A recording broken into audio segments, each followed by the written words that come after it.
Right, let's start with Liverpool winger Mohamed Salah. He scored 2 goals in his side's 3-2 win away to Southampton yesterday, which sent them 8 points clear at the top of the league. Question remains over whether he'll be at the club next season with his current deal due to expire in the summer. He spoke to reporters after the game, was asked for an update on his future. This is what he said. We almost in December. I haven't received any offer to stay yet in the club, so probably I'm more out than in. So. Would you like to stay though? Well, I've been in the club for many years. No club like this, but in the end, it's not in my hands. So, as I said before, it's December, so I haven't received anything yet about my future. So it feels like the fans would love you to stay, though, given the reaction today. I love the fans. The fans love me, but in the end, it's not in my hand; it's the fans' hand. So, yeah, no, let's wait and see. How do you feel about the fact there hasn't been an offer? Then does that disappoint you? Of course, yeah. Hasn't been anything yet. More out than in. So, what does that tell you? I think the way that he's speaking, I think he's desperate to stay. I think he wants to stay. He's almost telling the world, "I want to stay, but they're not making me an offer." Yes, that's exactly what he's doing. Yeah, you're right. It can't be that Liverpool haven't offered him anything. Of course, he's one of the best players in the club's history. Well, he just said they haven't. I think he's been a bit naughty there. There's definitely been conversations. A player of that quality, even an average player, they'll be talking about their contract. There's no way on the planet they're going to allow Virgil, Salah and Trent to get down to without having discussions. I think it's just a breakdown. He probably wants years, and they probably don't want to give him as many years as he wants because, I mean, how are you going to pay him what he wants, Virgil whatever he wants, Trent whatever he wants, if Alisson comes up whatever, do you know what I mean? He's just turned, I haven't got it in front of me, I think he was 32 in June, I wrote it down somewhere. 32 in June he is, right? Or he was. Still young. He looks after himself. He looks fancy. I don't look at Salah now. You know, you're talking about Kyle Walker. Yeah. I don't look at Salah now and go, he's lost his touch, he's lost his way, he's lost the yard. Yeah, I agree, but it sets a precedent, doesn't it? Because yeah, it does. If you go and give Salah I'm not going to do it. Say Salah wants 4 years, and they go, no. If they give him 4 years, that takes him to 36, right? Then Virgil's 31, 32. He gets 4 years. That takes him. Do you know what I mean? All of a sudden, you've got a squad full of aging players. What do you think he should get? Salah.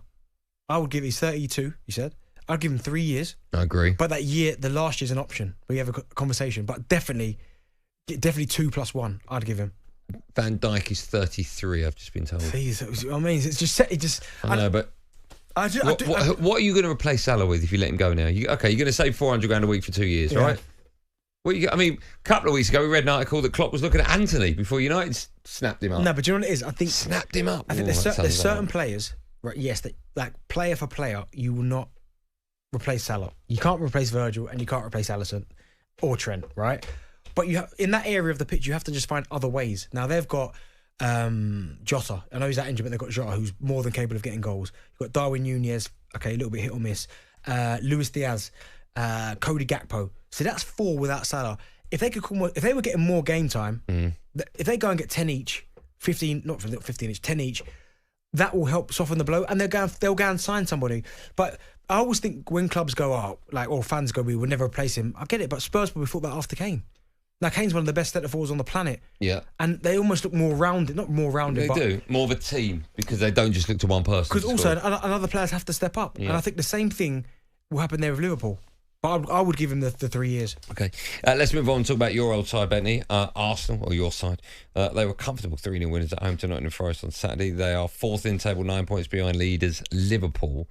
But they have been boosted by the recent return of Martin Odegaard, who set up Bukayo Saka and his opener at the weekend. How much of a difference does Odegaard make? I mean, we've talked about him before, not just necessarily pulling the strings, but he does seem to be that link between your build-up play starting at the back and him getting the ball to your forwards.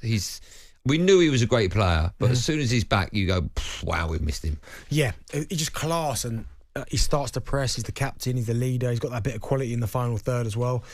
You miss him. Like I know that's what squads are for, but when you've got players that are like that are that crucial to what they do, he just looks like he's never been away. And it was a nice little assist to Saka, but Saka did the rest. I mean, he pretty much ran across the whole box. If I give you the ball and you beat 6 players... Shouldn't really be, should it? Run across the penalty area and smash it down the middle of the goal. By the way, do you think the goalkeeper was to blame for that? Middle of the goal that went? I was with Fozzie earlier, Ben Foster, and he said that the goalkeeper was a little bit easy to beat. Okay. He said he was too low, couldn't quite get up there.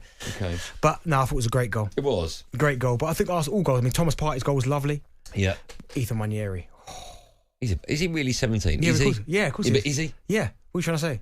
I mean, he looks like a fully grown man, doesn't he? He's built so well, yeah. But no, he's that good. He is that good, isn't he? He's a player that is now chomping at the bit to start games. Is he the fella that when he came on the pitch, he was like 12, and we all had the pop saying that Arteta played him for 10 minutes and shouldn't have done it? Yeah, because everyone was basically saying it was like a vanity project. Yeah. But it wasn't. Against Brentford, I remember that day 3-0, have that no-tan, slappage. But it was... Jeez. But no, Ethan Wanyeri... Still in your memories, isn't it? What a player. Yeah, he looks brilliant. And at some point, he's going to want to start games. But I'd rather have this problem with... Of course. But Partey in there, Rice, Moreno, Odegaard, Wanyeri. You need options in there. You've had your fair share of injury worries, but you can now feel pretty much your strongest side. I think it's Ben White is injured still. How long's he out for, by the way? A while. Yeah, it's a while, yeah. Yeah, knee surgery, so he's going to be out for Timber months. looked great coming back. God, the options are there. Options are there. Yeah, but you're still 9 points off Liverpool. I get that because Liverpool have been faultless. I know, but Other than Forest. You don't think you're going to win the league, do you? It's going to be. I'm still believing, but it's going to be incredibly difficult, and I mean incredibly difficult. Okay, let's talk about Wolves following their 4-1 win away to Fulham at the weekend. Striker Matas Cunha scored 2 of those goals, blimey, including that unbelievable effort that he curled into the far corner from outside the area. He's scored now 7 goals in 12 Premier League games so far this season. Wolves are unbeaten. Got the Wolves 4 league games on the bounce. They've won their last 2 and they've moved out the relegation zone on goal difference. Gary O'Neill under a lot of pressure for, since really the season began actually, but that has definitely eased a bit. Did you always think they would turn their season around? We've said many a time about Wolves. Yeah. They were far too good to be in that. I thought so, because you look at some of the games they've played. I know they've been beaten in some games, but they've been brilliant in others. And it's just a matter of time. Could they turn some of the possession and the way they were creating opportunities into goals? They're doing that. I mean, you spoke there about Cunha and the goal that he bent into the top corner. I like the first one.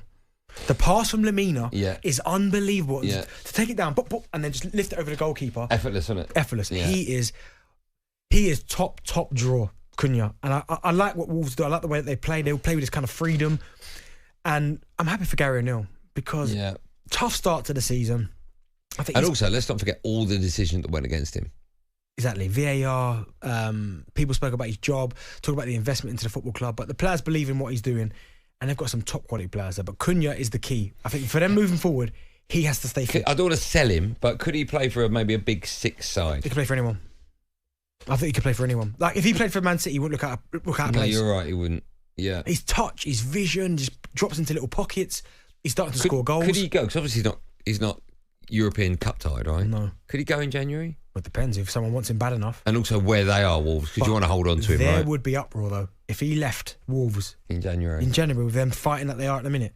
But his quality and his decision-making is just frightening. It's great to watch, isn't it? It's all effortless. What a player. Natural talent. Let's talk about Brighton, shall we? They sit 5th in the Premier League, level on points with Chelsea and Arsenal. Won 2-1 away at Bournemouth over the weekend, despite going down to 10 men with around an hour played. They've won 3 of their last 5 league games, including, of course, that win at home to Man City. A lot of traffic, Benty, in terms of teams going for the top 4. Can you consider Brighton contenders for that? I don't think the squad's strong enough, but they are playing some lovely football. They're up there on merit, playing really well. They've got a player like Cunha, João Pedro. He's another one. He's another one. I'm expecting teams in January to look at and go, do you know what? We'll have some of that. Yeah. Because his goal's lovely, but the pass for Matoma, where he just leaves it in there like a little... I don't know how they do it, but they manage... They keep doing it. They keep doing it. So we're up at Brighton on Friday night, aren't we? Is it Southampton they've got? We're there. We're doing our show live from the Amex. We're in the Tunnel Club, so hopefully we'll have a chat with the manager and the CEO and a couple of players as well. Honestly, they even Belabor, and by the way, what an awful decision. Never ever was that a yellow card. No. He should have never been sent off for that, but he's a good player. Pedro, Ruta, who I was a little bit unconvinced with at Leeds. He looks the part. He stepped up. Welbeck speaks for himself. Matoma. They've got so many players there at Brighton that even if they lose one of these, doesn't matter, the next one's on his way anyway, but I don't think they're not going to finish in the top 4. I just think the squad's not strong enough. Is top 10 still amazing for Brighton now? No, they're better than that. Okay. I think Europe. Top 8? Yeah, Europe. They have to finish in Europe. We have to finish by talking about Leicester after they sacked their manager, Steve Cooper. That was yesterday. They lost 2-1 home to Chelsea on Saturday. They are 16th, a point clear of the relegation zone. Stevie Cooper spoke to talkSPORT actually after the game. He said he was pleased with parts of his side's performance. So it's frustrating that we gave the goal away that we did, because actually, you know, we knew that we would have less of the ball, and there's no shame in that, because when you're coming up against these teams and the amount of investment and etc. that goes into them, then, you know, they're going to have good moments. But you we give away a poor goal. And when we did show the quality that we hoped to show with the ball, we've created 2 good chances in the first half with Casey and Wilf. And that's really, it would have been nice to have come in 0-0 half time and not conceded that goal and shown, right, come on, step up a little bit with the ball, boys, because this is what you can do. They do give you an opportunity. The news, of course, came a bit out of the blue yesterday. You watched that game for talkSPORT. Was his sack a surprise to you? A little bit, considering they weren't in the bottom 3. Chelsea were by far the better team, I thought, in the game. But the fact is, Leicester practically, I wouldn't say give them both goals. They certainly give them one with Wout Faes, who I've never been a fan of. No, I thought it was bad in the Premier League the first time. Almost took liberties a little bit in the Championship because they were better than everyone else. And then he's come back to the Premier League and just getting ripped left, right and centre. And then the second goal, Chelsea's quality, it would have shone through in the end. But I thought to sack him so early, I did think... It is bizarre, isn't it? Especially after a defeat to Chelsea. You're not really expected to beat Chelsea anyway. That almost tells me that the board were never 100% sold on him anyway. You're right. They made that call before the game, probably. Yeah. Some of the earlier names being linked to the job of Graham Potter and David Moyes. What sort of appointment do you think Leicester need to make? Well, it depends what you want. If you want to watch free-flowing football and things, I think Potter's probably your man. If you want someone to save you, effectively, and kind of solidify you and make you solid, hard to beat, then it's got to be David Moyes. You saying David Moyes is like a big Sam? You ask West Ham fans, and they'll tell you. Well, which one they want? No. Or whether or not he's like Big Sam? Yeah. No, okay. talkSPORT Drive with Andy Goldstein. Monday to Friday afternoon from 4 on AM, on DAB, via the talkSPORT app and on your smart speaker. talkSPORT.